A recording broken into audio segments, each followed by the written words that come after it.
à un moment, j'avais des difficultés. J'avais des difficultés à un moment quand je développais le groupe.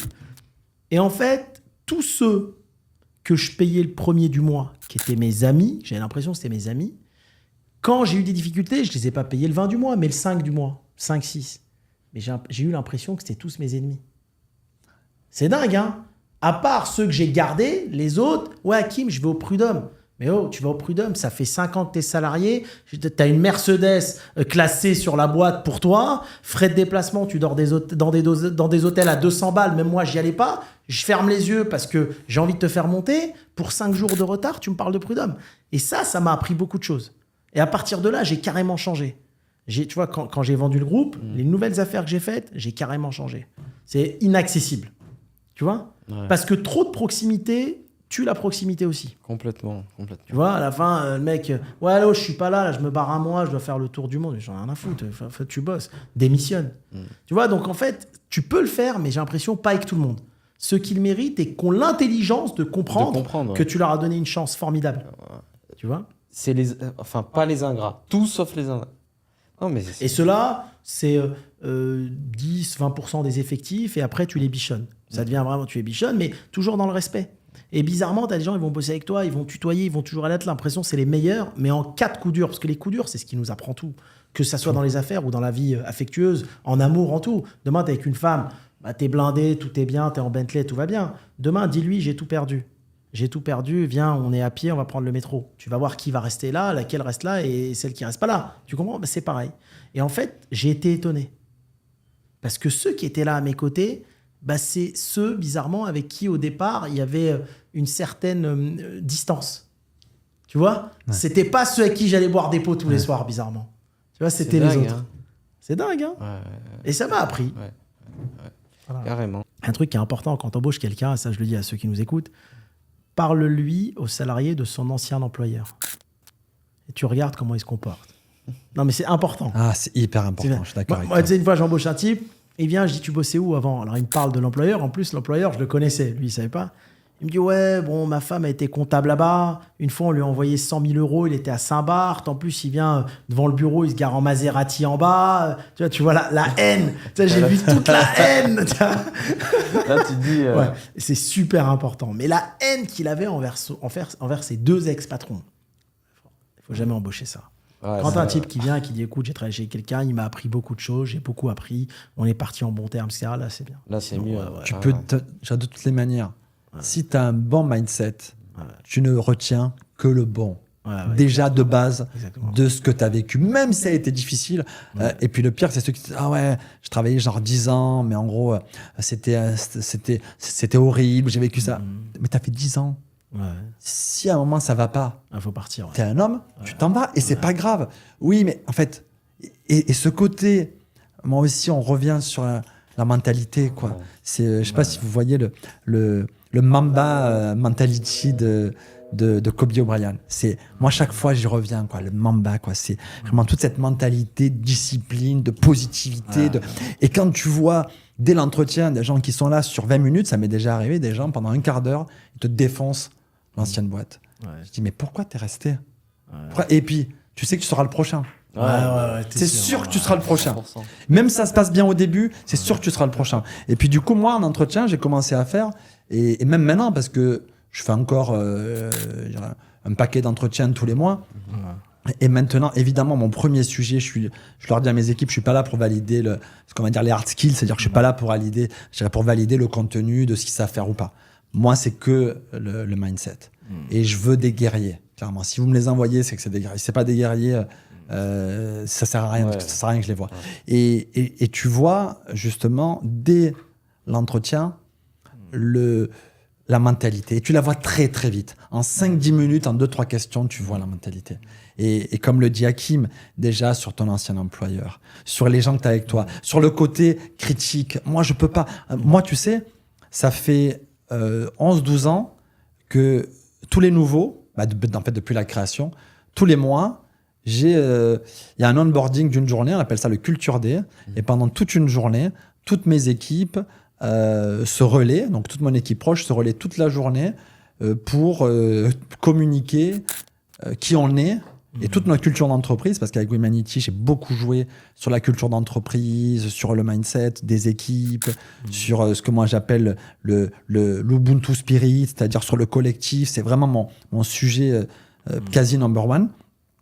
Et tous les mois, lorsque je le fais, mon discours, c'est le même. Il est rodé. Et donc, évidemment, je parle de la vision de l'entreprise, de la mission. Notre vision à 2050, c'est de changer le monde du travail grâce à la force de l'agile, l'innovation, la coopération. Je parle de notre mission, notre ambition, de nos valeurs. Et donc là, je passe pendant 20 minutes quasiment. Allez, je dois parler peut-être 1 heure. Sur 1 heure, je parle 20 minutes des valeurs. Le premier, c'est l'esprit du collectif. La deuxième valeur, c'est l'obsession de la réussite du client. Parce que moi, si mon client, il est pas heureux, il est pas satisfait, on le voit plus jamais. Et moi, j'aime bien ce côté obsession. Vraiment, en général, si tu es obsédé par quelque chose, tu réussis, c'est pas une option. Et après, je dis, voilà, chez moi, et ça, s'il y a mes équipes qui m'écoutent, ils ont dû l'entendre 1000 fois, c'est simple. Je ne veux pas de critique. Je déteste la critique, mais plus que tout. Si on me fait des suggestions, c'est très bien. Si derrière... mais la critique telle qu'elle, je dis ceux qui critiquent, je n'en veux pas.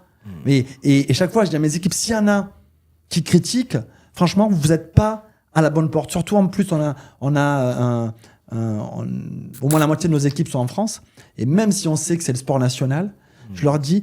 En fait, vous serez bien mieux ailleurs parce que dans 99% des entreprises, c'est toléré, voire 99,9%. Chez moi, c'est interdit. Donc souvent, ils disent, mais quoi, je n'attends pas la critique. Ah non, je déteste la critique. En fait, la critique, c'est un truc qui va te faire descendre ton énergie. Tu sais, en tant qu'entrepreneur, le matin, tu es là, tu arrives au boulot et tu es là pour donner de l'énergie à tes équipes. Ouais. Et l'idée, c'est que chaque fois que tu rencontres des gens qui ont de l'énergie aussi, ça t'augmente ton énergie. Par contre, si tu rencontres des gens qui commencent à se plaindre, qui commencent à critiquer l'un l'autre, l'énergie, elle baisse. Et du coup, à la fin de la journée, si tu rencontres que des gens qui ont critiqué, en fait, tu n'as plus d'énergie. Mais les gens qui critiquent, comme si tu critiques des gens à toi, déjà, ils vont te critiquer derrière, ça c'est sûr, mais surtout, ça veut dire qu'ils ont déjà critiqué tout le monde aux autres. Donc ça veut dire qu'ils ont enlevé l'énergie de tous les gens autour. Donc à la fin, tu vas être dans un cercle vicieux. Et donc moi, je dis, je n'en veux pas. C'est interdit. La critique chez nous, elle est interdite. Par contre, si tu as des suggestions à faire, tu lèves la main. S'il y a un truc qui ne te va pas, ça je leur dis, c'est notre promesse. C'est que s'il y a un truc qui ne va pas, tu lèves la main et tu dis, voilà, ce qui ne va pas, c'est ça. Et moi, je suis prêt à être honneur du sujet et voilà ce que je vais faire pour que ça marche. Et là, tu es à la bonne place. Tu sais, moi, je vais te dire, je pense que, et beaucoup d'entrepreneurs le disent, la gestion humaine, c'est 90% du problème d'une entreprise. Faire du chiffre d'affaires, faire du résultat, limite, c'est facile. Ouais. Mais on perd trop de temps à gérer les humains. Et moi, je te promets, j'ai fait un travail sur moi-même, parce que j'ai tout vu. J'ai eu jusqu'à 3000 salariés, j'ai tout vu, j'ai tout connu. Et ce qui marche bien à la fin, parce qu'à la fin, c'était mes potes. Au début, c'était mes potes, les salariés. Mes potes, pareil, viens à la maison, on va boire un coup, on sort... À la fin, je faisais le patron mystérieux.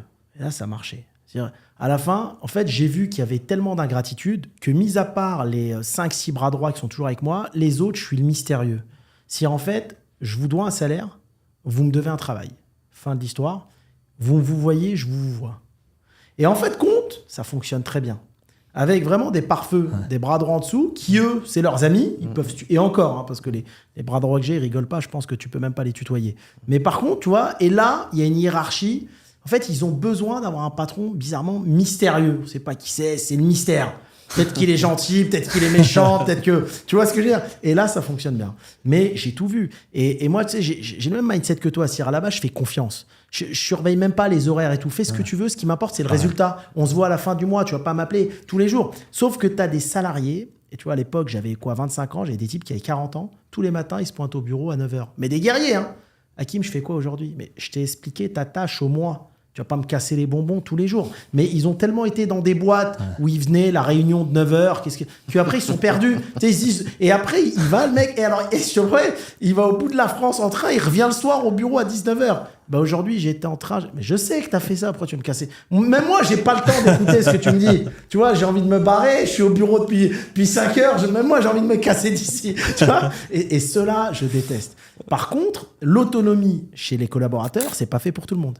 T'as des gens, tout seul, il va se réveiller à 6h, il va bosser, il va faire un taf en télétravail, autonomie, tout ce que tu veux. Mais t'as des gens, ils ont besoin d'un cadre. Parce qu'avant, ils étaient dans des boîtes où ils étaient dans ce cadre, c'est un peu comme des fonctionnaires. Ouais. Ça m'insupporte. Tu sais que moi, je supporte pas. Moi, regarde, mes collaborateurs aujourd'hui, je leur dis, écoutez, j'ai plusieurs boîtes à gérer à travers le monde. Venez, on s'appelle une fois par semaine. Je vous envoie une feuille de route et on fait un codir une fois par mois. Visio ou en physique. Pas plus. Pourquoi? Je leur ai dit quoi? Tu sais, j'ai vraiment bossé. Hein. Je disais sur moi. Je dis 80% de nos échanges téléphoniques, j'ai analysé, ils sont inutiles. Vous me racontez que des conneries, je vous raconte que des conneries. D'accord? Et à la fin, on est hors sujet, on parle même plus du business, vous me racontez de vos histoires de merde, je m'en fous. Moi, je suis là pour développer une entreprise. Et même moi, je vous raconte mes histoires, vous en foutez aussi. C'est vrai, t'as tu raison. vois. Donc, venez, on retourne à l'essentiel. Et depuis que j'ai fait ces méthodes-là, tu vois, sur les nouveaux trucs que je développe, ça se passe hyper bien. Et je suis pas embêté. Tu sais qu'il y a un moment, quand j'avais, moi, Nabab, à l'époque, mon téléphone, 9 heures par jour en communication. J'avais mal aux oreilles, je pétais un plomb. Un jour, je vais chez Bouygues, ils disent, vous avez 9 heures par jour en communication. Je me suis inquiété, niveau santé. Et là, je dis, mais en fait, on se raconte que des conneries. Donc, au début, on se voit au début du mois. Tiens, tu vas tel jour là, tu fais tel jour là, tu fais tel jour, ça. Fin du mois, on fait un récap. Et ça fonctionnait beaucoup mieux. Mais je pense que créer une certaine hiérarchie, un certain cadre, je suis pas accessible, je suis pas votre ami. Et en fait, on n'a rien à se dire.